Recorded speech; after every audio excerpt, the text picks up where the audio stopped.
In this video, I'm going to be building the best possible team for under 100,000 MT right now in NBA 2K25 My Team. This is a super cheap squad. Like, these cards are definitely very cheap on the auction house, but I still think they are very good cards that you guys can run online and have a lot of success with. And for only 100,000 MT, I think you can actually make a very complete squad that you can take online and compete against some of the better teams in this game. So if you guys just wanted to know what's the best team for a super cheap price tag of 100,000 MT or cheaper, this is going to be, in my opinion, the best squad you guys can build. But later in the week, I will have the best team for 250k, 500,000 MT, a million MT, and maybe even more as well. So stay tuned for those team builders coming later in this week. But for the best team for 100k at the starting point guard position, I'm going to go with the honestly with one of the better budget point guards in this game, and that is going to be Pink Diamond Dante Exum. You get really good offense, in my opinion, with this Dante Exum card. Being a 6'6" point guard, 6'9" wingspan, he can be great defensively as well, but I think you're using this card a little bit more for his offensive ability. I really like this jump shot on very quick timing. He's got the Devin Booker dribble style. He's got the James Harden behind the back, which I do like quite a bit. Also, like the Kemba step back is very solid as well. So I do like Dante Exum as an offensive point guard, and he only goes for like 5,000 MT. The new Pink Diamonds are super cheap. That's also why at starting shooting guard, we're going to go for Pink Diamond Rocco. I mean, this card I can't recommend enough because of his defense. He is so elite at the shooting guard position. Like, I'm being serious, he can compete against any other shooting guard in this game because of his size and his defense at that shooting guard position. Being 6'9" with a 7'2" wingspan, an elite level player model. He's also got kind of like an afro going on where he looks like he's almost 6'10" or 6'11" in game. So he's got even bigger of a player model than 6'9", and the defensive stats are off the charts. I mean, again, for 5,000 MT, this card is ridiculous. Like, tell me a shooting guard that Rocco can't guard. Like, yes, he's not going to be great offensively, and maybe he's not going to provide, you know, a lot of offense for you on your squad, but what shooting guard can Rocco not guard? He can guard a T-Mac. He's got the size, he's got the defense to at least contain a T-Mac. I mean, he's not going to be able to stop him completely, but he can definitely guard T-Mac. He can guard Carmelo. He can guard cards like Dr. J, B-Roy, like any card you want to mention at shooting guard, Rocco can lock up because of his size and his defense at the shooting guard position. For the starting small forward, I think we got to go Jeff Green. He is a very complete small forward. He doesn't really excel at anything necessarily, but I do think he's really well balanced, and I think we kind of need that for a small forward. We have Dante Exum here for his offense, Rocco here for his defense, and then Jeff Green's kind of that perfect glue card for, again, just all around play. 6'8" at small forward, 7'1" wingspan. The stats and the badges are good across the board, but we know Jeff Green cards are always really good slashing cards in my team, and it's the exact same way this year. That 95 driving dunk, 95 vertical, Hall of Fame posterizer. He seems to always get really good dunking animations in game, but I also do really like his jump shot as well on very quick timing. He's got the Russell Westbrook dribble style. He's got okay sigs, but not spectacular, but good enough to get him to the basket, slash to the rim, and get his dunks and his attacks at the paint, you know, potentially getting layups or kickouts to the corner. So I know we're using a lot of these fan favorite cards for our point guard, shooting guard, and small forward, but these cards are all 5,000 MT, or at least around that 5,000 MT price point, and I don't think there's much better value cards in this game that we can put on a squad for under 100,000 MT. Now for the starting power forward, I will say we are going to spend quite a bit of our budget on one position, but I do think Kel'el Ware is worth his price tag of about 25,000 MT. He's 7 foot at the power forward position, 7'5" wingspan, and again, another card that's just going to be great size wise. He plays really, he honestly plays a lot taller than 7 foot, just like Rocco, who's only listed at 6'9", looks more like 6'10", 6'11". Kel'el Ware is listed at 7 foot, but he looks more like 7'1" or 7'2" in game, and I think that is very valuable to have cards that do have better player models and also just get really good defensive animations, and that is exactly what you get with Kel'el Ware. And the other thing about this card is I really like his jump shot. Maybe you guys don't like his release down below. You can let me know if you do like his jump shot, but I really like Kel'el Ware's jump shot. I think that's one of the, you know, positives and definitely perks of having this card. And on Xbox right now, he's about like 25-30k. He's definitely going to fit into our budget and our price point though, because of how cheap the other cards on this lineup are, like these cards that only go for 5k. And then our starting center is going to be another Pink Diamond from the fan favorite set, and that is going to be Pink Diamond Eddie Curry.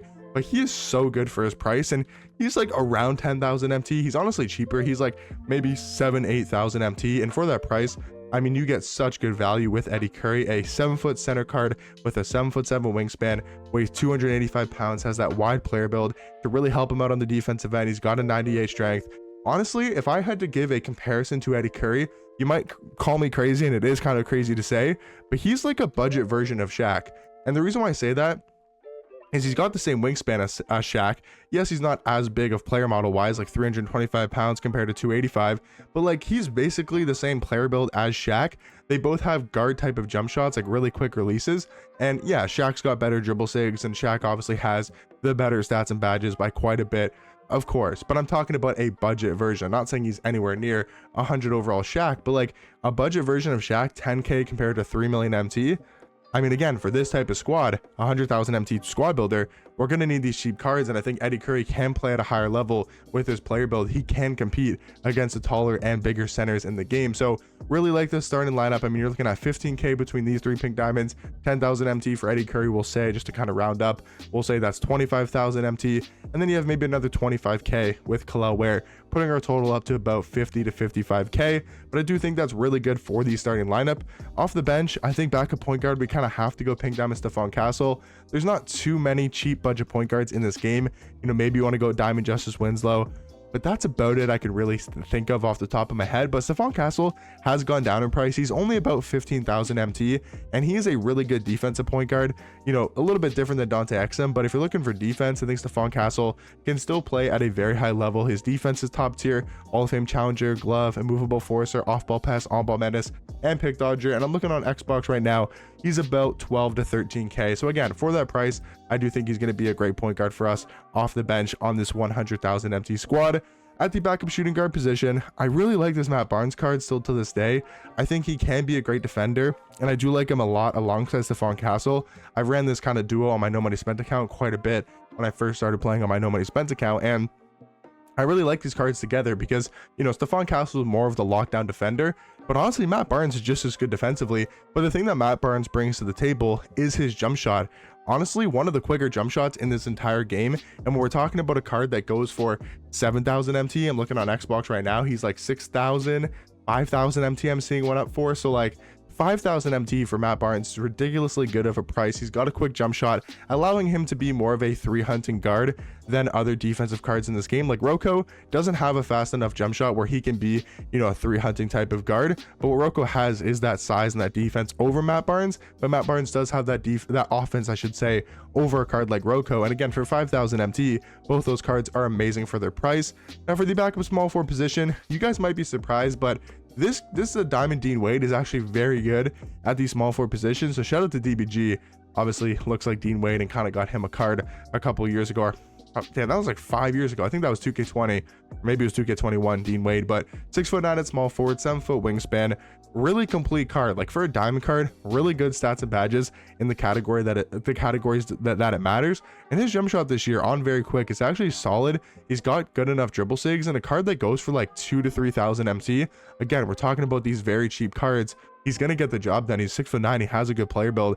He's going to get the job done for us at the small forward position, kind of being that well-rounded card, just like Jeff Green. And then for a backup power forward and center position, I really do like this combo of James Wiseman as the backup power forward, and then putting him alongside the the Diamond Tyson Chandler. I will give another suggestion. If you don't like James Wiseman, you could also go for Frank Kaminsky.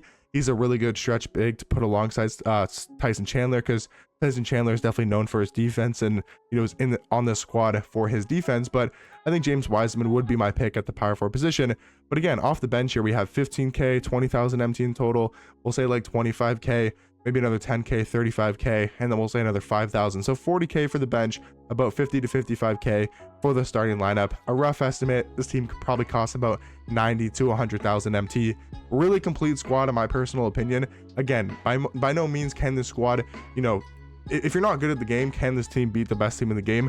Absolutely not. But I seriously believe if you put the squad, like if you give this team to Ty or Splash, you guys obviously know who those two guys are, they would cook my ass with the best team in the game. And I'm being completely honest. If they use this squad and I use the best team in the game, it would probably be fairly close, I think, would be my guess, maybe not. But I do think it'd be like a closer game, maybe like 10, 15, 20 point loss compared to like the 30 to 40 point loss that it'd probably be if I played with my normal squad.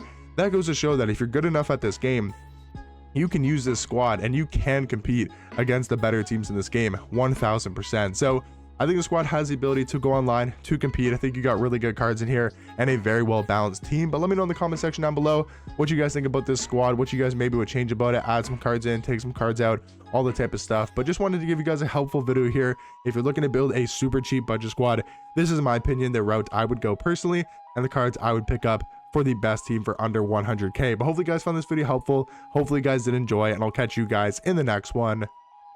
Peace.